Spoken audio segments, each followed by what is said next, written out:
you.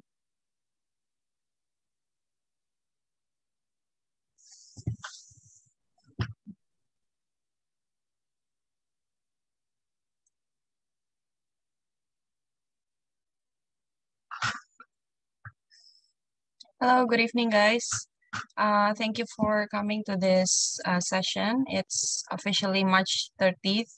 So I think if we put it in the number, it will be 30/03, 2021. So I think it's a good number, and I hope it brings us luck towards this evening's discussion. So the book is The Subtle Art of Not Giving a Fudge, and especially for this discussion, I will change this F word into fudge. Although fudge, as I said before, it reminds me of a cookies. So before you bake the cookies, the dough is called fudge, and then it reminds me of some cookies. Anyway, um, so I'd like to let you know about the not the rules, but I want you to participate as much as possible throughout this discussion. And I will not call each and every one to participate, because I think if you do give a fudge about this discussion, at least about the book or about having an English book discussion, you will um, you will you will make a voice, and then you will share your opinion without me having to, oh, come on guys, come on. I don't want to do that, because IDGAF. It's also the terms I learned from this book. So shall I continue? Okay, thank you. So this is Mark Manson, and the picture is from the Wikipedia, and he was a blogger before he published this book. And for me personally, I was the subscribers of his blog post before he finally published this book. And the viewer and then the review of his blog post um, was pretty good, and I think it was such a big success for him. So then um, mostly all the subscribers and the followers, we were having a voting at that time for him to, just like, to convince him that he needs to make all of these writings of him serious and make it into a book. And we're glad that he did it. And then, well, this book was born a few years back, and then I think it's still the bestseller, and also together with the second book, which is Everything is Fudge. Okay, so I think a few weeks ago I shared about his YouTube, about he's making summary of this book.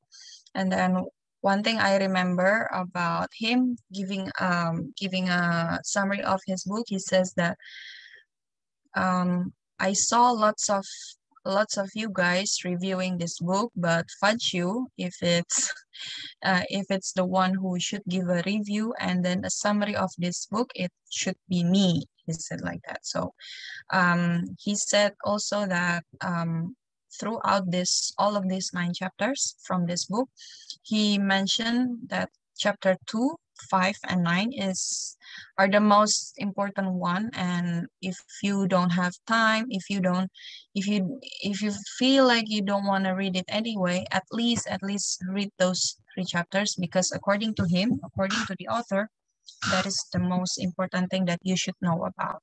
So, but for me, I have 3 favorite chapters, which is chapter 1, 3, and 7.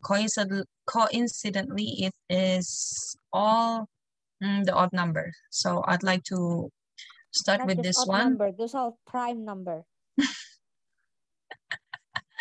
Okay. Well, the first one is called Don't Try, and I put it like I emphasize here, seriously don't. And if you remember from this book, he mentioned about Charles Bukowski, and he's a guy, according to him, he's a guy full of failure, full of shush, and then he made lots of mistakes, and then fast forward until he died. Then the graveyard, there was a writing in his graveyard. He says that don't try at all. So it's a contradictive, words of wisdom from someone who tries a lot throughout his life, and in the end he says that don't try. So I think that the don't try means you have to really choose which one would you like to try. Don't try everything. Don't try the negative thing, because you know already that it will harm you. So for me, if this book is read by someone who has the being apathic. What is apathic? Being apathist, being apathist, being like you just don't want to do anything. Sorry? Apathetic. Apathetic, is that the word for apathist? Apathetic. Okay. So being apathetic, and then when you read, if you are, let's say you are an apathetic person, then you read that this guy tells you that don't try, you will not do anything, right? You will just Netflix and chill, you will just sit down and doing nothing. But I don't think this is what he meant by don't try. So if any one of you would like to share your opinion towards this don't try, seriously don't.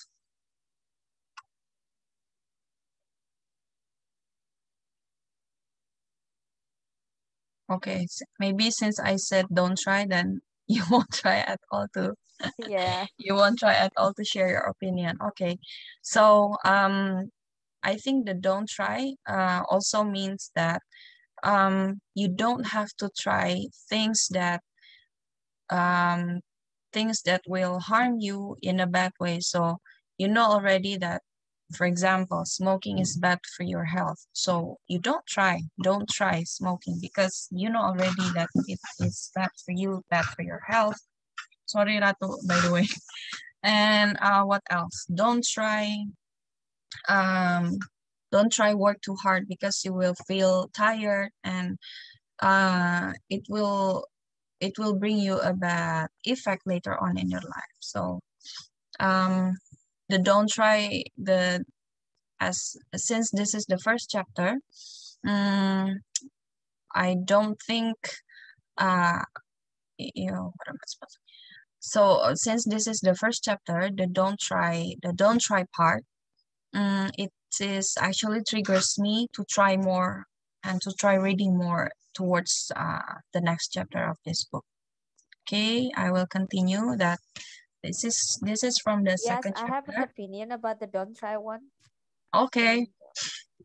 I just read the summary of this book, and I think what he meant as don't try means don't try something for the sake of trying only, because that would be, there are so many things in this world we can try doing, right? If our philosophy just try anything once, then we don't get to do anything serious then, because we keep on trying new things, and there will be endless things that we can try. So maybe try to be more selective in what you want to try. Exactly.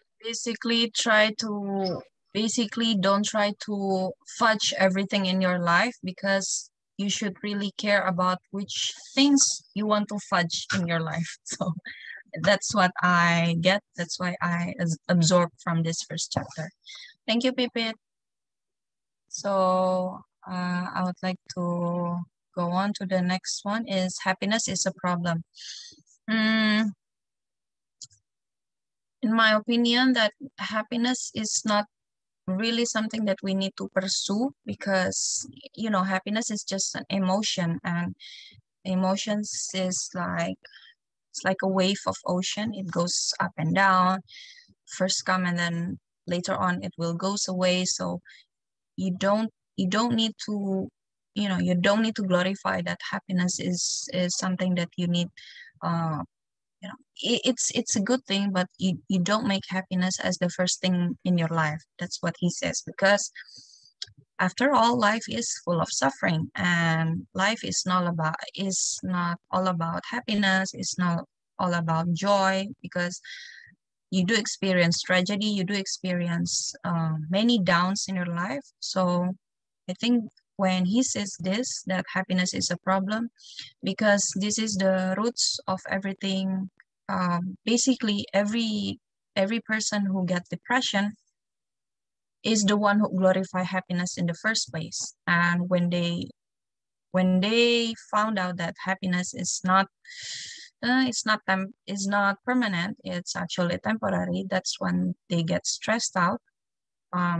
Then they get that depression. But of course, this is not applied to every person. But from this title, happiness is a problem, it also reminds me to a book, Indonesian book called Philosophy Teras, if you ever heard about it, or maybe if you ever read about it.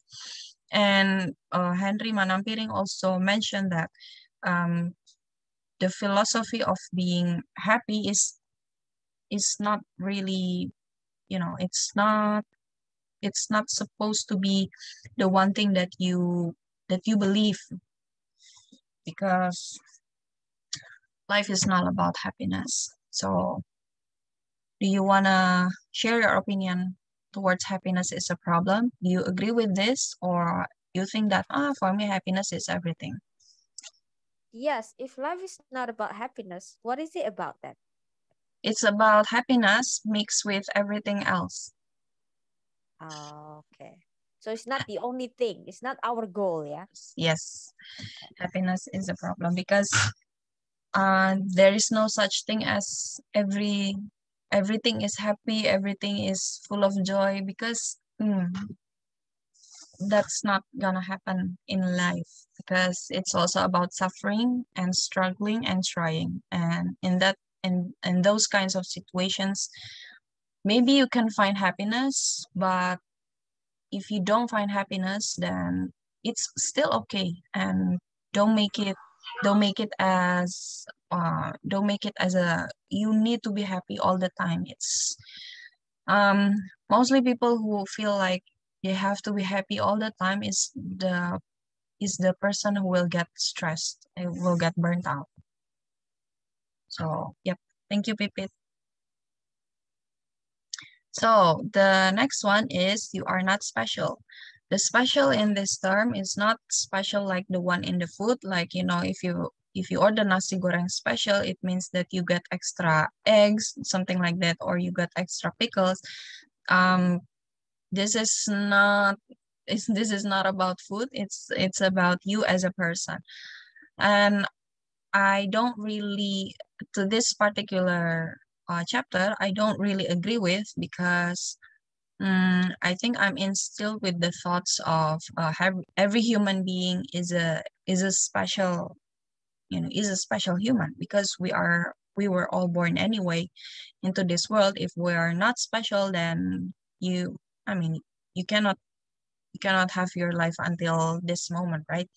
But what he meant by you are not special, it means that um, sometimes you need to feel like you are as ordinary as everyone else, and therefore you will try a lot, you will try more, and then you will put your best effort, because you know that you are not that special. It means that you have to try harder, you have to pump up your motivation a lot. I mean, because you know that if you want to achieve something, and you know that you are not gifted, then it means you have to try harder than everyone else, in the same situation. So any comments on this sentence? Any comments on this title, on this chapter? Hi, yes. Is it also possible that You're Not Special was aimed to to lower our expectations. I mean, like sometimes when we think that we are special, we tend to feel like we should be treated better or we should be treated special. But in that sense, we could just limit our expectation and just be ordinary. Sorry, I cannot say. Okay. I think so because if you tend that you feel special, you are extraordinary, you will get that sombong feeling, you know. You don't you're not that humble anymore because you think that I deserve this. Oh, I should be treated this way, while actually it's not gonna happen every time, right? There are sometimes some moments that you are treated just like everyone else. So yes, I do think so because humble is so underrated nowadays, and this is such a friendly reminder and a subtle reminder that you should be humble everywhere, anywhere. So yeah, thank you for sharing your opinion. So the next one is you are always choosing. This is from the chapter 5, I guess. You are always choosing is my favorite one because I just realized that every day in our life we are always choosing, even though we have a daily life fixed schedule. Let's say you wake up at 5 and then you go to subuh prayer at 10 past 5, let's say, and then take a shower every morning and then have your breakfast and then go to work or do your assignment, do your weekly assignment, read a book, and so on until fast forward until we go back to sleep again. But I didn't really realize that it's always about choosing. For example, choosing what to eat, choosing what you're going to read, choosing what time you're going to leave for work every morning. So in those situations, we always have options. And for example, if I want to leave earlier from my house to go to work, let's say, I end up arriving in the airport a lot earlier whilst everyone else is not there yet. But then I choose to be that way because I don't want to be late. Vice versa, if I choose to be, santai aja lah, and then I can go and arrive in the airport just in time, not before the time, then I have to deal with being late or maybe in a rush when preparing for the pre-flight and so on. So this is just in the daily life, but then in life we are always choosing. Like remember when back in school, let's say you are always choosing whether you want to I'm talking about the SMA general, yeah. So there are IPA, IPS, and then perhaps Bahasa. Then you are always choosing. If you want to choose IPA, then it means you have to study more about physics and chemistry and then biology. But then if you want to study in the IPS, then sociology and then history and then economy and so on. So what you choose is always matters because it matters in the end. So I think he also mentioned about this one in the book, because the choosing part is actually choosing which struggle you want to deal with, and I think it applies to every subjects in our life. So anyone want to comment about you are always choosing?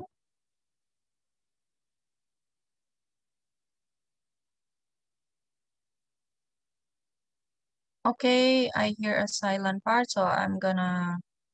Next one is the failure is the way forward. I think the failure is the way forward. It means that it's a self-motivation actually, because you don't have to feel like you're a failure when when you failed at something, when you didn't succeed at some points in your life, because failure is not the end of the life, and then failure is actually an answer for something better in our life. For example, if let's say a sales, let's say a telemarketing sales, maybe at least one of you guys experience having the phone call from someone who who promoting about the kartu credit or the KTA, and then they are the one who, I think they are the one who really absorb this method of failure is the way forward. The more people reject is actually a faster way for them to get the nasabah, to get the client, right? So because they have lots of list of telephone number they need to call every single day, then mendapat itu dari orang tua kita, harusnya gitu ya. Nah, jadi apa yang harus kita kerjakan untuk memastikan anak? Okay, I will continue. They have lots of list of phone numbers that they need to call every single day. And then let's say if the first 10 of the telephone number reject them, or they don't want to have another credit card, they don't want to have another supplementary card or supplementary account for from the bank, they'll just say no or even hang up the phone immediately. It means that they can continue towards every list that the boss gave to them, and eventually they will receive, and then they will get the one client that they need. So I think we should also apply this in our life, because no matter what you are going through right now, no matter what you are dealing with right now, if you ever find a failure, if you ever find a failed things, or you feel like I failed at this, it's actually not a thing to worry, because it's actually excel you to something better. So anyone would like to comment through this statement, through this title, Failure is the Way Forward?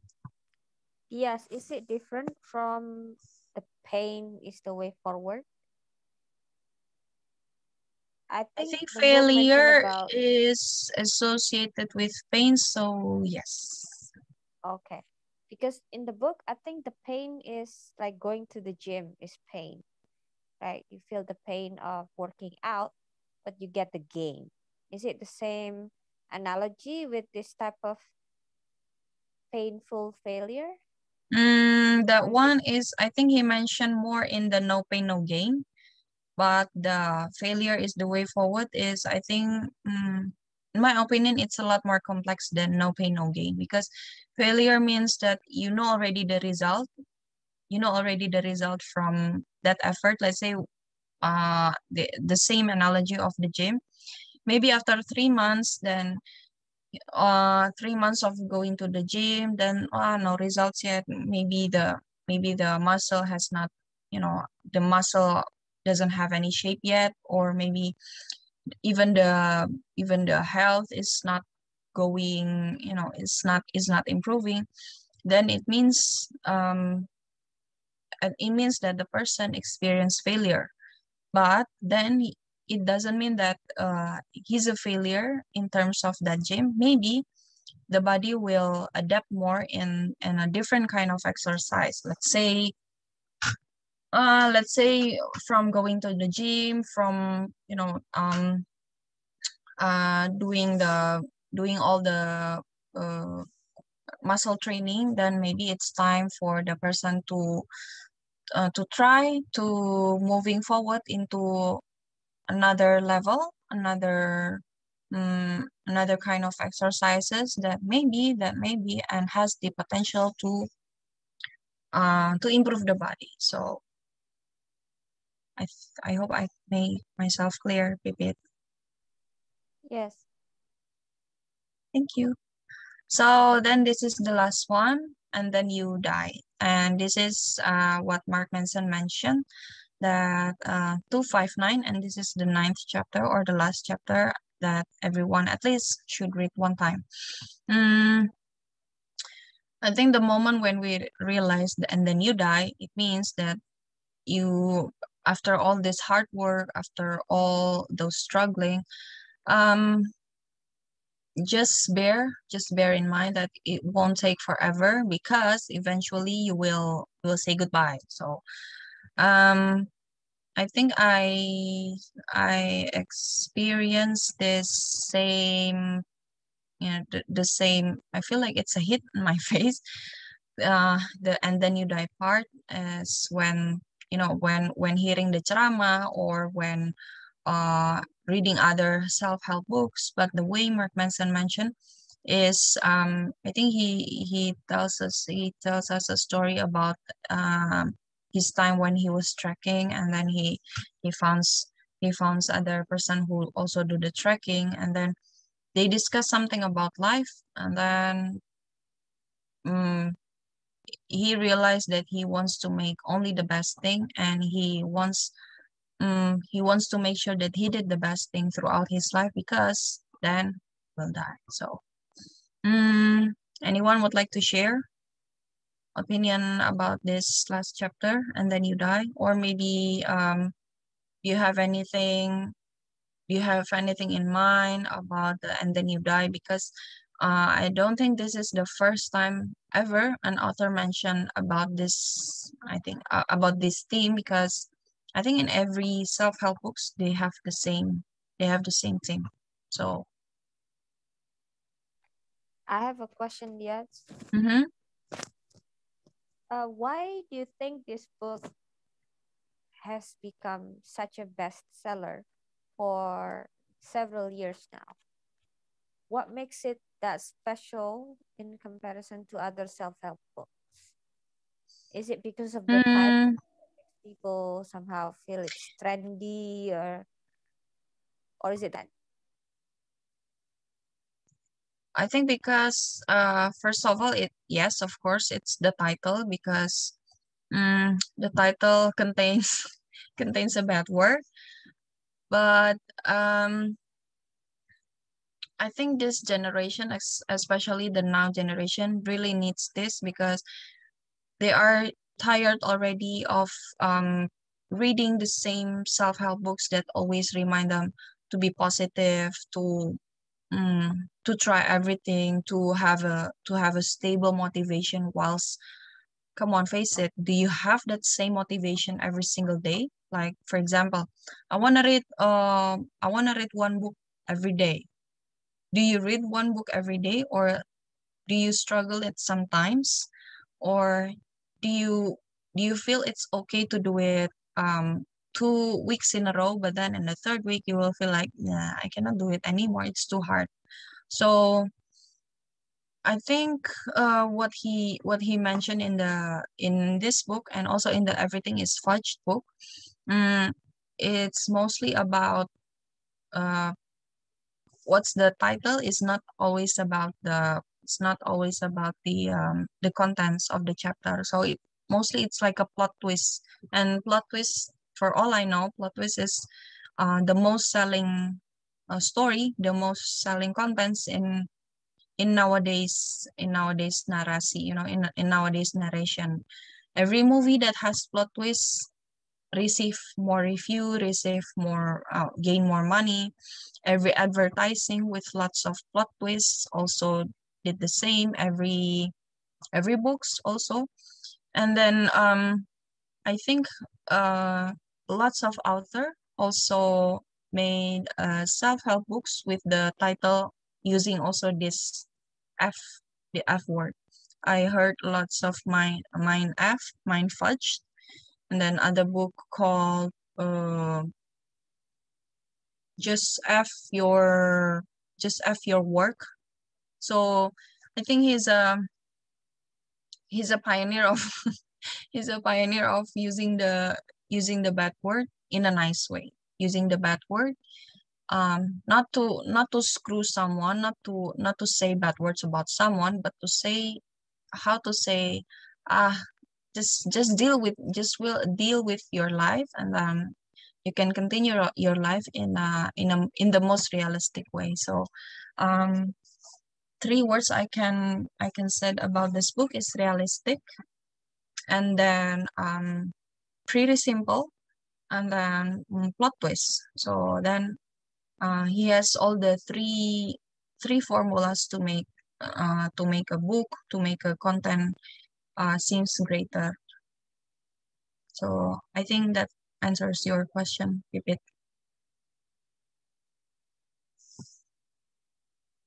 Yes, thank you. Thank you. So this is the quotes from this book, and I put this one also in my journal because life is essentially an endless series of problems, which is true, and the solution to one problem is merely the creation of another. It makes me realize that problems keep on coming, and problems need to be solved. Then therefore we need to be creative in solving those problems, because the more creative the how to solve the problems, it will create a better or a more worth it problems later on. So I hope, and this is already the end of my presentation. Thank you so much, and I hope you can get the most from this book, because it's a self-help book, but you don't feel like you are being helped by the author, but in the end you will feel like, oh, okay, this is a good thing. Oh, I need this. At least there are 2 or 3 things that you will get from this book. So thank you.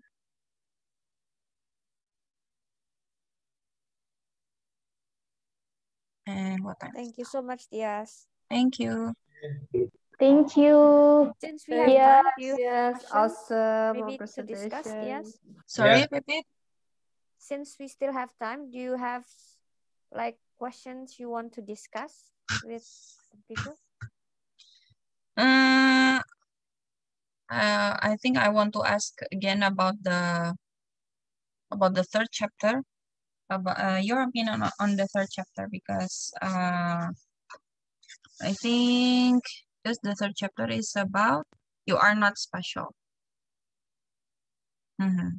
Because that's the only part of this book that I don't really agree with, and I just want to know whether you have the same opinion as me or you have other opinion. I think I might have something to say about that. Yes, go ahead. I read the quote from the book that says like, all of this your spatial and your extraordinary stuff is basically just jerking of your ego. Like it feels good, but in reality, it's like a proverbial Big Mac for your health. In reality, it's an empty calories. An empty calories. It's fat that make you emotionally fat and bloated. I think he wanted to point out that do not think that you're special because there's no more after that, but think like you need to eat your phages, to be emotionally healthy. You need to eat your phages. Sorry, like physical health, you need to eat your phages. It means that you need to do the work to be spatial. It's not something that you have, it's something that you do. I think that's my point on that. I don't know if Diaz mentioned that because I was like a little late. Did she meant Diaz? Did you find that quote? It's in the very last page of that chapter. Yes, but Yeah, I yeah. didn't exactly mention that particular quote Yeah. in the discussion before. So thank you. You're so welcome. Okay, anyone else?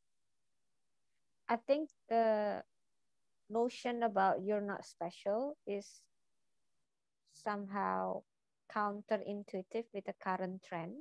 Mm-hmm. A lot of trend these days is like love yourself, you're special, all of this, trying to be positive about our own image, I think, Mm-hmm. because life is hard, and then why we make it hard for ourselves even more. I think that's what people are trying to emphasize. That's why they emphasize self-love, Mm-hmm. appreciate yourself, you're special, blah blah blah. So, but of course, the this positive principle, or this positive what is it, narrative, this positive narrative should translate into positive behavior as well. Mm-hmm. So if we say like self-love, you appreciate yourself, but in the end you become selfish because you think you're special, then it's no longer positive. So it really depends on how does it translate into our behavior, I think. If by feeling like we're not special, that's why we have to work hard, or twice as hard of people who think they're special, then probably the narrative that you're not special is positive then, because the impact to our behavior is positive. So that's the only thing I can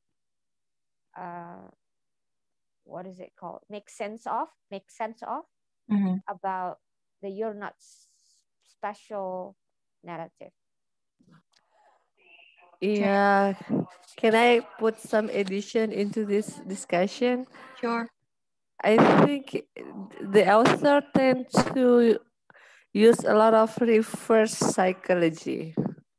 So it's Indeed. like, yeah, so it's like, don't try this, but actually maybe he encouraged to just prioritize what you're going to try. And then you're not special. But then maybe, and sometimes reverse psychology does work a lot. Especially with kids. I have 3 kids, and whenever I said, go to your room and study, and they will never do it. And if I say something different, and then they do just the opposite. So if they keep on fighting against the sibling, and I said stop fighting, they will not stop. But I say okay, let's go, keep on fighting until both of you are satisfied, and then they stop fighting, just like that. Yeah, Yeah, maybe it does work. it does. And how old are your kids? Both the youngest one is in elementary school, first grader, and the middle one is in the fourth grade in the elementary school. So they kind of have this high competition in sibling rivalry. So yeah, Okay. Can I But ask a it does question to work. It Effie? does work for elementary school student. Yeah. I just know. I mean, I just know about yeah, this. yeah. Jadi So if kalau they like they keep on fighting, okay, go berantem, berantem sampai ya puas. That's what you said. Good eh, for them, terus Dias. tahu That means berhenti. they Iya. know their mom is really pissed. Like if the mom doesn't care anymore, go fight. I Yeah. don't care. Yeah. Mhm. And just the patient to fight is just disappear. Effie, can I Yeah. ask you Okay. questions? Yes, yes. Does this book apply as a reverse psychology to you? Like when this book said you're not special, how does it make you feel? Mm, it makes me feel ordinary. Average. Yeah. So it's not Yeah. reverse psychology then. you Well, should you should but have felt the opposite. yeah, I mean, like this one way of seeing it. I mean, like there's so many, as you mentioned before, it's so many statement that he made, which is not common in many self-help book that we find. I mean, like people maybe in other self-help books say, try your best, Yep. never stop trying, never Mhm. give up, and you never know which effort that will just make it, don't quit or something. And in this book it's just said don't try. I mean, like like, but it meant to be a self-help book, right? So Yes. yeah. Exactly.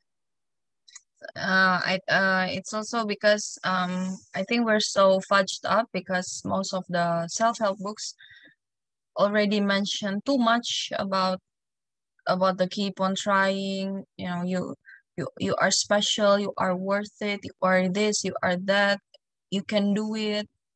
So then when he says the completely the opposite thing, that's when we really think about, and then we can rethink about what really matters. That's what I mean, that's what the key points I get from this book. And although I've read this back in 2018 already, but then because it stays long in their mind. So also the second book of him is also, but not as good as this one in my opinion. But at least it's still worth to read.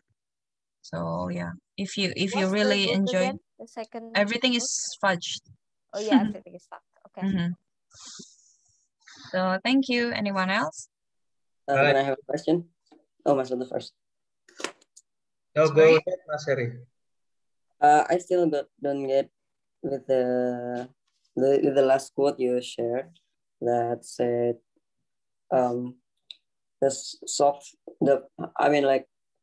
the problem solving, how to solve the problem is the creation of another.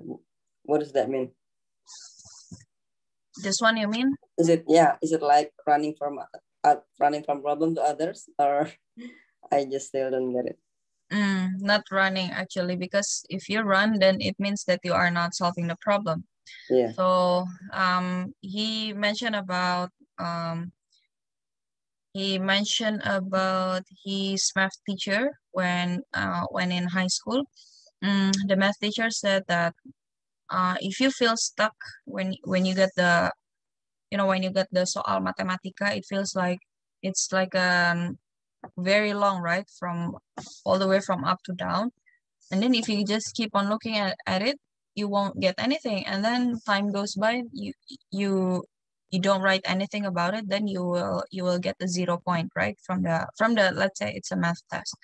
So what you need to do is just do it and then try as best as you can, because no matter what solution you are using to finish that mathematical problems, at least it will create something, and then that another answer will create another answer. That's what he mentioned from this book. So I think that for example, were you here before when I mentioned? Okay, never mind. Let's say when you want to eat breakfast, we have lots of options, right? Let's say it's an Indonesian type of breakfast: nasi uduk, nasi goreng, roti, and then what else? Bubur ayam. So it's actually an endless series of problems as well, because your body absorbs to different kinds of food also differently. For example, you pick bubur ayam. Bubur ayam is a nasi and then with lots of water. You will feel full a lot faster than when you are eating nasi uduk, let's say. But then you will also end up getting hungrier faster, let's say. But if you eat nasi uduk, it maybe when you want to get the nasi uduk, you have to walk a bit further from your home. But in the end, it will be more worth it, because when you eat nasi uduk, you will stay unhungry. You will stay full until lunchtime. So it's just a simple example of what we are occurring every single day. But then it's also applied to to a lot bigger stuff that you are currently facing in your life. So, for example, what you're working on project A and B. Which one would you like to try first? Is it A with less risk or B with more risk but more money, let's say? But then that kind of series of problems is also the solution of the other problems, because life goes on and then who knows that from that project A you will get project C, and then from project B you will get project D. So you never know, right? Okay, thank you, Kak. Share. Thank you. I like to give my thoughts. Ah, you're already home, Ratu? Okay, sure. Yeah. Actually, when you are talking about the "you are not special" chapter, I was kind of reminded of my role as a parent, like how to give a proper praise to my kid, to my children, because actually, initially or normally we think that the more praise we give to our children, like you are special, you are good at doing something, etc., it's good because that's the common sense, right? But actually, it reminded me of the book that I was reading so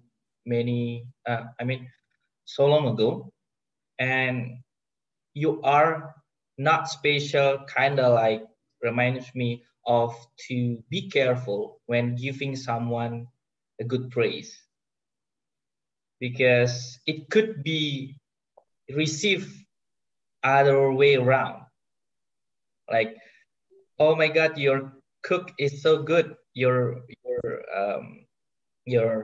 cook is so good." Well, in fact, it's very asin. You cannot even swallow it, right? Yeah, For example. The person who made the cook will think like, "Oh, are you kidding me?" I can tell that this is not really that good. So basically, what I was trying to say is that as a parent, my job is not to give adjective praise, "you are smart," something like that, but I try to describe things that he did that I like. For example, going to watch movies, you you take your books out of the shelves and then you read it. I like it, something like that. I don't say, "Oh, you're so smart, you're so smart." Yeah. Because I feel like if I give too much special praise to my children, I am afraid that he will grow to be an anxiety, or how to say, a person who really loves to see praise. How to say, narcissistic? Yeah, narcissistic. Yeah. Narcissistic. And like he wants to be in the center of attention all the time. Yeah, right? That's the least thing I want to happen to my kids. So actually, when you are saying you are not special, it's kind of like it's okay, and you don't have to be special all the time. Because sometimes being in the average is also good enough, right? It's also good, right? It's also good. So it's like, be careful. Just be careful to give someone praise. Just be specific and descriptive. You don't have to feel like give a very simple general word, but actually it means nothing, or it means the way, or make someone more feel anxiety or something like that. Like, you're so smart, something like that, and it feels, "Oh, I'm not really that smart," And also, wait, who said you're smart? Just kidding. Hey, be Just careful, kidding, you just will kidding. get fever later on. Finish. That's it. Like, we have to be careful on labeling people. Labeling, sure. or Exactly. labeling ourselves, because somehow it could backfire, you know. Mm. And also when I reread this chapter, the special one, first I automatically things about nasi goreng special, because you know nasi goreng special means double telur, double pickle, double kerupuk, and lots of things like that. But then the output of feeling too special is also somehow mentioned in the book, The Barking Up the Wrong Tree. If you remember, that Eric Barker mentioned that lots of A plus students end up doing nothing, in real life, because they are so used of being praised as a smart one, as a, you know, you're the champion, you got an A, you got that A plus, you can do everything, you can do anything you want to do, you can do it. So but then when they're out of school, they end up, you know, they end up knowing that in order to do anything, to do at least something, it requires lots of efforts and not just smart. So that's what Yeah. it's a boomerang for them, I think. And the output is the what we are scared to the most, right? So I also mentioned about the praising the kids of, oh pinter ya. I also Yeah, don't do that. I also got a debate. I mean, not a debate, but you know, a small argument with the orang tua murid, the one that I told you before, when I'm still teaching these kids, because the father always mentioned it. Oh, anak pinter, okay, sekolah. And then I said, I don't think you're supposed to tell your kids that they are pintar.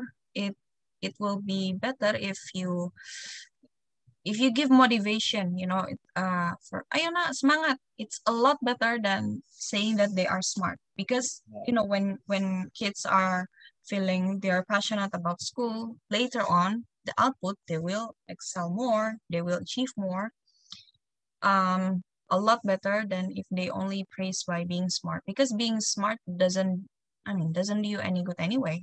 You know, Right. if Einstein is okay, let's say Einstein is smart, but will he get the E is MC quadrat if Where? he just sit there and do nothing, right? So I really remember about the chapter on the barking up the wrong trees, about the how to say, the top grade, highest performance of the students doesn't mean that they have a good job in real life, and it's scientific. It's backed by the research, and I was kind of, wow, this is so true, right? They're kind of like trying to prove that they are smart with their grades, but actually they don't nothing. They don't know really useful thing to, I mean, to apply in real life. Just trying to prove that to themselves or to anyone that they are smart, and that's enough. That's the end of their journey, right? okay, but it's also a debate or an argument, because I saw in Twitter that some students do not really agree with this, because they do have this um, it's a must for them to get an A plus in order to make the parents happy. So yes, it's a good thing if you get an A plus, because it's also a pride for you, right? It's also a pride for you when you get a high score, and especially when you get the selempang of cum laude or whatever.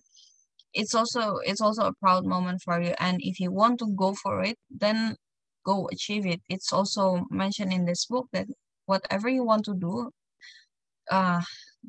give a fudge about anything that you are really care about, but then it also comes with the consequences that you have to deal with later on by having the let's say having the perfect score of GPA. Then you do have to prepare that when someone asks you, what did you do to get the perfect score? And then you have to answer it. You have to answer it, and you have to describe it very well. How did you get the score? How did you achieve the score? And then be prepared for questions like, is there anything else that you did other than study? So then you must be prepared with those kind of situations, I guess.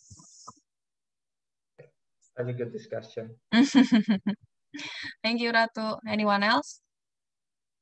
Yes, I just want to say that Nurul Fitri's comments about praise the action and the fixed and growth mindset by Carol S. Dweck, actually agree with this. So instead of saying the adjective like you're smart or good job, it's somehow overused, almost lose meaning. Like, what does it mean when it's good job, right? It's very broad. So we need to be specific and praise the action. Like if the current trend in teachers, for example. So I like the way you check the work first before turning it in, for example.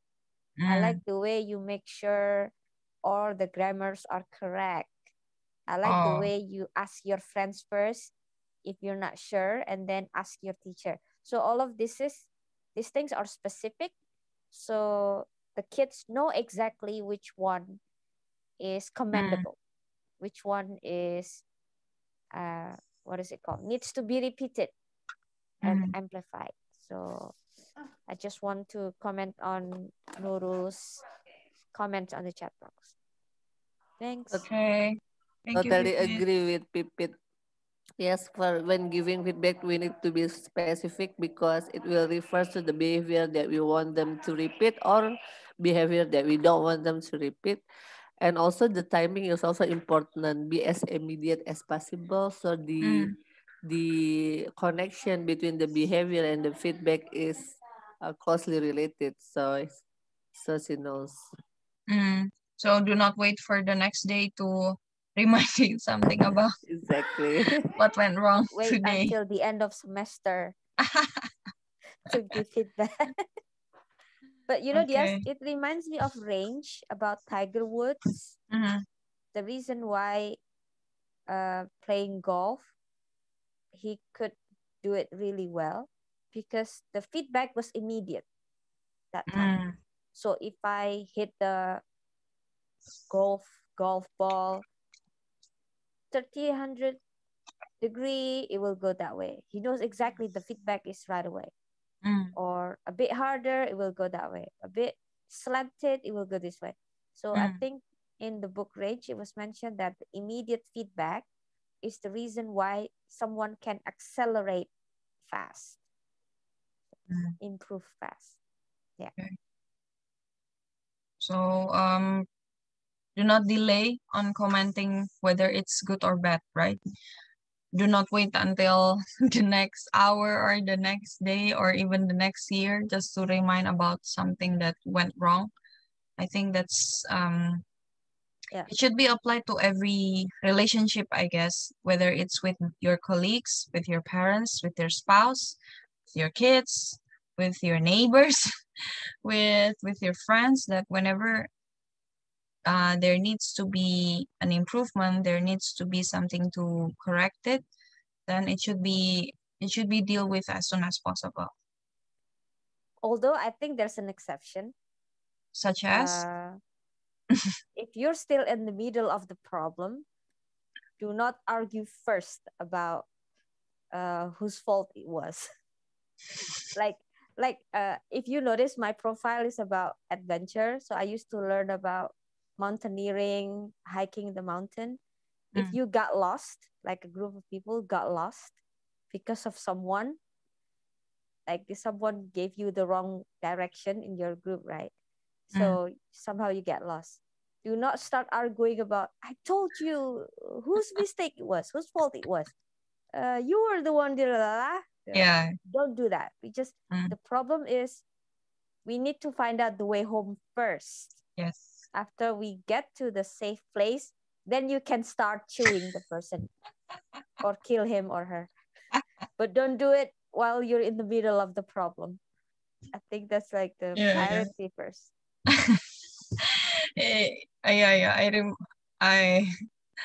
I remember my last trip to Sibolangit was also like that. We were arguing in the middle of the jungle, and then suddenly the sun goes down very fast. Then when lots of my friends cannot stop arguing, then the arguing moving on to tuh kan you were so noisy, now it's very dark, we cannot see anything. Then yeah, okay, thank you, baby. Anyone else? Otherwise, this is already it's already 29 minutes past 8, so it's almost 1 hour for this discussion. Should we take photos? Sorry? Should we take photo? If you can open your camera, yes. Yes, okay. Well, first of all, thank you so much, Dias, for your time. And everyone, if you want to be in the photo, please fix your hair, wash your face. I am doing it right now. So, Ratu, do you want to take the photo? I did GAF, so whatever condition you're in, whatever condition you are, I'm gonna at the moment, and then all right, post with it. Okay. But we don't have not spoken at all today. Oh, haven't I? I'm sorry. I will take a picture right now. Okay. Okay. Okay, everyone is ready. All right. Okay, Nurul Fitri, Mas Farindra. Oh, sorry, you go. I'm not. All right. I will count to 3. Yeah. 1, 2, 3. All right. Once again. 1, 2, 3. Okay.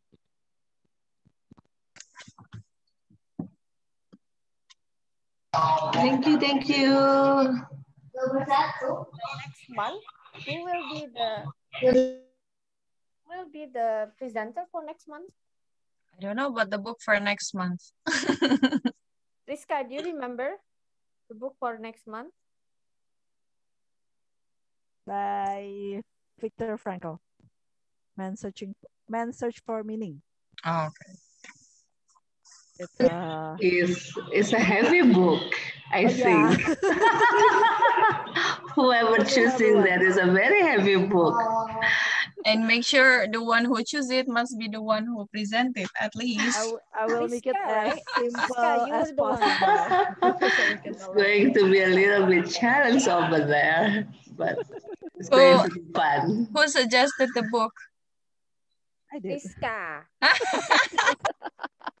I just checked it make sure you present the book, ya, Kak. Oh yeah, I will. Yay. I mean, I see a correlation with this book, but Dias, because in a way, he talks about detachment, about being, but in Viktor Frankl's situation, it's very like hell on earth, right?